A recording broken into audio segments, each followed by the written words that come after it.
Yo, man, y'all already know what it is, man. It's your man Dre, aka Dre on Wheels, man. This is the 11:30 podcast, man. How y'all doing out there, man? The 11:30 podcast, man. We taking it on the road this week. You know, man, my fiance house. But hey, let's dive in right into the show, man. Yo, we got a couple of things we want to talk about. We want to talk about everything. You know, before that, how was y'all weekend? You know, we want to talk about everything this past weekend, man. The NBA Slam Dunk Contest, all of it. You know, NBA All-Star Weekend, the XFL, NXT TAKEOVER, Portland, all of it, man. But before we get there, man, it's definitely a big, rich town. And what I mean is Tyreek, it's definitely a big, rich town, man. He got the balls. He the one who killed Ghost.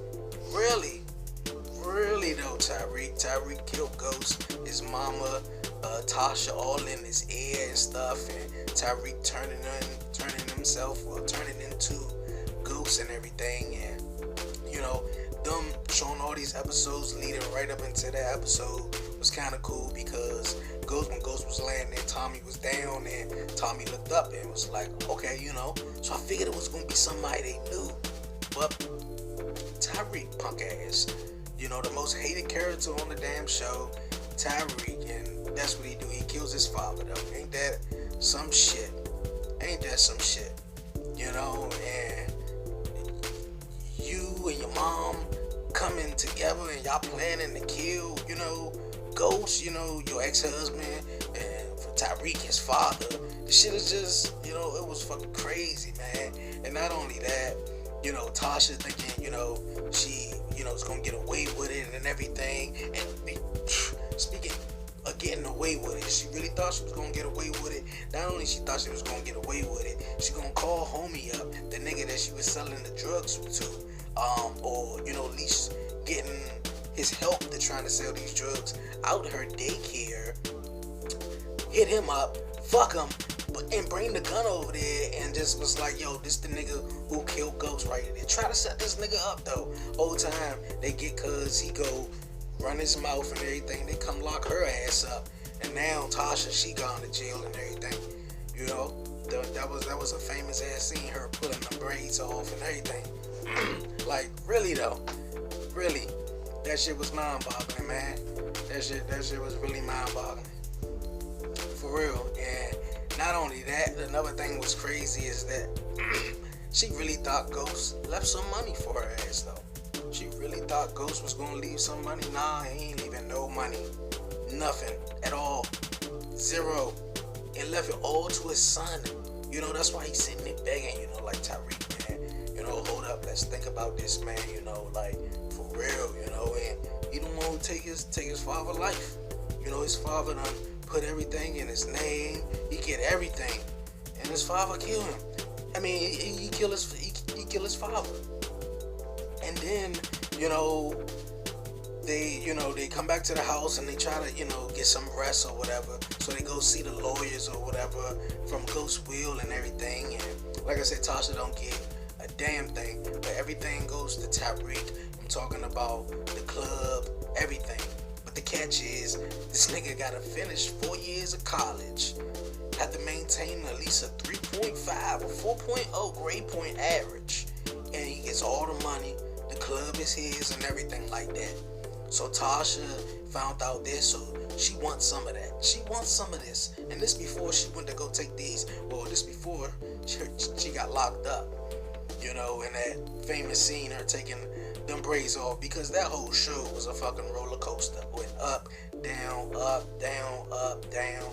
It was just like, really though, really after really. And man, so Tyreek killed Ghost. I just find it just to be just so fucking crazy. And now we about to enter a spinoff in the summer. Power Book 2 Ghost. Yeah, Power Book 2 Ghost. This is going to be something else. Tyreek is, you know, going to be starring in it, and of course Tasha, and two new people, Mary J. Blige and Method Man. Yes, Mary J. Blige and Method Man are going to be the new cast members of Power. What y'all think about that? I think it's going to be very interesting. And if you guys saw at the end of the show, if you watched all the way until the credits, I'm talking about all the way to the end, because that's what they tell you in movies. Wait to the end, especially the Marvel movies. But yeah, if y'all waited to the end, man, y'all saw where they went back to, I believe it was '96, and it was a young Ghost, and it was a young shit, man, what's her name? Shit, man, that's gonna bug me. That's gonna bug me. Ghost Shorty. It was both of them, a young both of them. So what I'm guessing, they're gonna go revisit, each book, each chapter. They're gonna revisit because I heard they got a Keenan chapter coming up. They got the Ghost one of how him and Shorty met. Damn, that's gonna really blow me that I can't think of her name right now. The little Spanish jump. But yeah, man, that's gonna be really interesting. I can't wait to the summer. And Tyreek, man, he think he out of he out of it. He out of the woods yet? Nah, he ain't out the woods for real. His professor got locked up because his professor was working with Tyreek selling the drugs. He was getting it from him because his professor was already like, I know what you're doing. So he kind of like baited him in to kind of like sell the drugs for him or get the drugs for him so he can be his easy access point to drugs. A whole lot of stuff. A whole lot of stuff they gonna cover, man. It's crazy, man. It's just unbelievable. Unbelievable. But yeah, man. What y'all think, man? Power. What y'all think? Leave a comment. And as you leave in a comment, man, hit that like button. And as you hit that like button, man, hit the subscribe button, man. It ain't gonna hurt. You already know what it is, man. It's the 11:30 podcast, man. And speaking of this past weekend or weekends, well, this past weekend we had the NBA All Star Game. The West won 157-155, and the All Star Game was the All Star Game until the fourth quarter. Now, man, I ain't never seen an All-Star game played like that in the fourth quarter, let alone, man. Whew, 50 dunks between the first to the third quarter. Once it got to the fourth quarter, we only got about 3 to 5 dunks.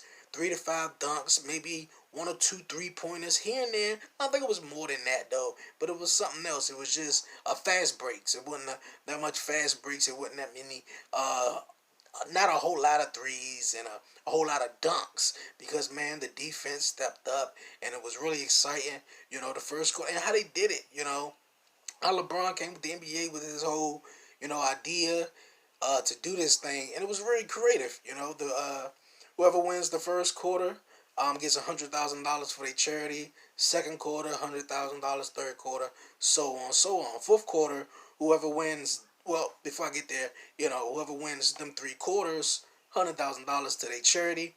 Not only that, um, let's say the score is 28-26.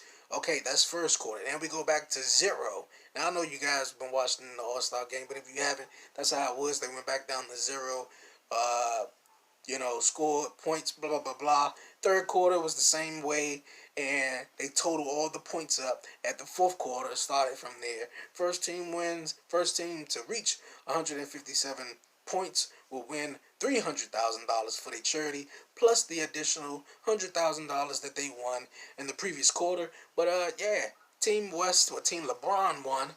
So that was dope, man. Real, real interesting All-Star game. But the night before is what had everybody talking about. Man, Aaron Gordon got screwed out of the NBA dunk contest. Once again, man, Aaron Gordon got screwed out of the NBA dunk contest once again. Whoever the fuck was that 7-foot guy that he dunked all over of, though? Come on, though. Come on. What the other guy do, though? The other guy? He didn't really do much, but he did do something. But they kept giving them niggas tens. So, like, we had to go with, is it an overtime in the dunk contest or what? Like, this shit was crazy, though. This shit was really, really crazy. And once again, I feel as though Aaron Gordon got stripped from the dunk contest, man. So if you think so, I think so. For real, he really got stripped. That don't make no damn sense though, man. Um, yeah. What else? What else? What else? Crack up football. The XFL, man, keeps amazing people and keeps surprising people. You know, everybody know me. You know, my team is the Baltimore Ravens, but this new XFL team, we don't have Baltimore. Well, they don't have a Baltimore team, but they have a DC team, and I can't get behind the Redskins because they can't win a goddamn game. But here with the DC Defenders, we're 2-0, so we winning all the games. Well, first two games. I ain't gonna over exaggerate. First two games, you know, DC Defenders took on the New York Guardians at Audi Field this past weekend. The score was 27-0. 27-0.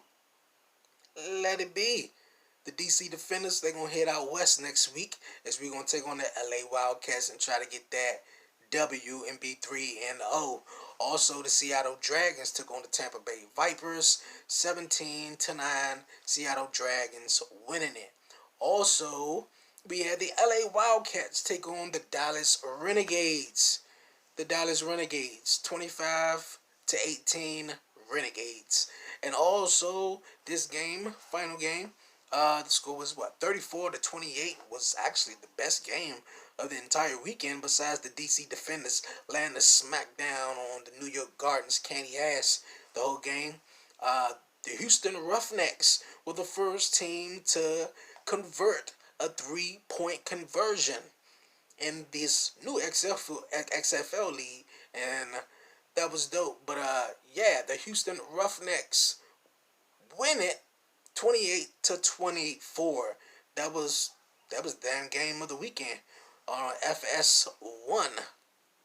That was really the game of the weekend. But next weekend, like I said, the DC Defenders head out west to take on the LA Wildcats. But also a game is I'm looking forward to the St. Louis Battlehawks, because St. Louis ain't got a team. They took their ball and went to fucking LA, so now it's the LA Rams. But I'm looking forward to the St. Louis Battlehawks, who've been doing their thing. They're going to take on the New York Guardians, and the Seattle Dragons take on the Dallas Renegades, and Houston Roughnecks takes on the home team, Tampa Bay Vipers. Yes, I said it. Oh man, what a week that was in XFL, man, and what a week is, continuing, is going to be. XFL, man, is doing real big, doing real big things though. Also, man, like I said earlier in the show, man, I want to hear y'all thoughts, man, on that Power Jump. Also, the spinoff and everything, what y'all think they're gonna do with it. How y'all think, what's Mary J. Blige's role? What's Method Man role gonna be on the show? Do you think Red Man gonna pop in there and be partners with Method Man, or or whatever? Like, this is gonna be crazy. What's next for Tommy? So that's gonna be a really really good one. To look forward to. Usually I talk about my wrestling. On this one, I'm just gonna say Monday Night Raw sucked this past weekend, and this past Friday night on SmackDown on Fox was good, but wasn't all that show. I'm mad as shit at Dolph Ziggler for one, cause you're a Bama. My man Otis had his Valentine's date with Mandy Rose, and you gonna be a cock blocker. Okay, Dolph. Okay. When Otis gets you in the middle of that ring and hit your ass with the worm, don't say nothing. Don't say nothing. But yeah, other than that, man, NXT, man, on a hot start. Oh man, NXT TakeOver Portland. Oh my god. Yo, yeah, the first match of the night, Dijakovic taking on Keith Lee for the North American Championship, was the match of the night. Keith Lee is a bona fide star, man. And Kofi Kingston is the first African American WWE champion. Keith Lee is going to be next. Keith Lee is going to be next. He's going to take off, and they're going to put that rocket on the back of him, and he's going straight to the moon. I promise you that, man. He's a future star. Future star. Other than that, man, a good street fight between what was it, Dakota Kai and Tegan Knox. That was lovely. I kind of wanted well, no, but I kind of wanted Tommaso Ciampa to win the NXT Championship.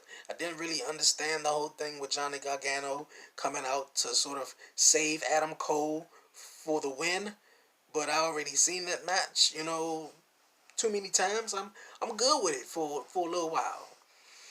But hey, it is what it is. Other than that, man, the new tag team NXT tag team champs, man, the Broserweights, man, they little whole skits going to Portland was funny, especially when they got in Triple H private jet with the whole trophy and everything.